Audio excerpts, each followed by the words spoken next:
தமிழக அமைச்சர் மைத்ரேயனை வந்து இன்னைக்கு வந்து நீங்க வந்து அமைச்சர் மைத்ரேயனை வந்து நீக்கம் பண்ணிருக்கீங்க. இதே போல அன்வர் ராஜாவையும் இதெல்லாம் நீங்க கேட்கக்கூடாது. உட்கட்சி விவகாரத்தை நீங்க பேசணும்.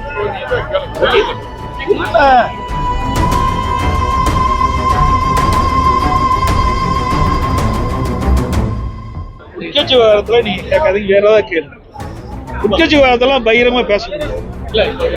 உட்கட்சி விவகாரம் இது. உட்கட்சி விவகாரத்துக்கு எங்களுக்கு என்னென்ன எங்களுக்கு தான் தெரியும், அதை வந்து வெளிப்படுத்துறாங்க. அதாவது நீங்க வந்து ஓட்டு கொடுத்து வாங்குறீங்க. நான் தான் தெளிவா சொல்லிட்டேன், ஒவ்வொரு கட்சியும் கட்டுப்பாடு இருக்கு. அந்த கட்டுப்பாட்டின் அடிப்படையில் நடவடிக்கை எடுப்போம். அதை வந்து வெளியில பேசுவது சரியா இருக்கு. தாய்மானவர் திட்டத்தை வந்து தமிழக முதல்வர் வந்து திருப்பத்தூர் 350 ஏக்கர் பெரிய ஏரி இருக்கு. அந்த ஏரியில தண்ணி நிறுத்த வந்து 50 கிராம் விவசாயிகள் பயனடைவாங்க. இதுக்கு தங்கள் ஆட்சியில் ஏதாவது ஒரு திட்டம் வந்து அதாவது அனைத்து இந்திய அண்ணா திராவிட முன்னேற்ற கழக ஆட்சி கொண்ட பொழுது பல ஆண்டுகளாக ஏரிகள் குளங்கள்லாம் தூர்வாரப்பட்டு கரையெல்லாம் பலப்படுத்தப்பட்டு மதங்களை சரியா வச்சு அந்த மழை காலத்தில் பெய்கின்ற நீரை சேமித்து அந்த பயிரிட விவசாயத்துக்கு தேவையான நீரை நாங்கள் வழங்கணும். நிலத்தடி நீர் உயர்த்த நடவடிக்கை எடுத்தோம்.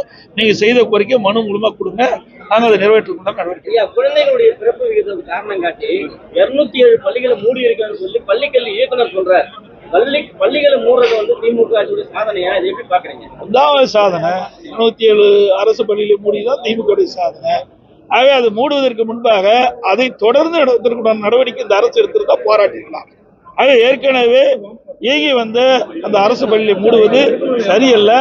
இன்னைக்கு தமிழகத்திலே கல்வி கற்புடைய எண்ணிக்கை உயர்த்த வேண்டும் என்ற அடிப்படையில் தான் அனைத்து இந்திய அண்ணா திராவிட முன்னேற்ற கழக ஆட்சியில நிறைய அரசு பள்ளிகளை ஏற்படுத்தினோம். அப்பதான் ஒரு அறிவுபூர்வமான மாணவர்களை உருவாக்க முடியும் என்ற அடிப்படையில் தான், அதுவும் ஏழை எளிய குடும்பத்தில் பிறந்த மாணவ மாணவிகள் அந்த பகுதியிலேயே அங்கே கல்வி இருக்க வேண்டும் என்ற அடிப்படையில் தான் அரசு பள்ளிகள் அதிகமாக திறக்கப்பட்டது. இந்த ஆட்சியில சரியான கவனம் செலுத்தாத காரணத்தால இன்றைக்கு சுமார் 207 பள்ளிகள் இன்றைக்கு அரசு பள்ளி மூடப்பட்டது. வருத்தம் அளிக்கிறது, வேதனை அளிக்கிறது. ஆக இந்த அரசு அதில் தனி கவனம் செலுத்த வேண்டும் என்று எதிர்பார்க்கிறது.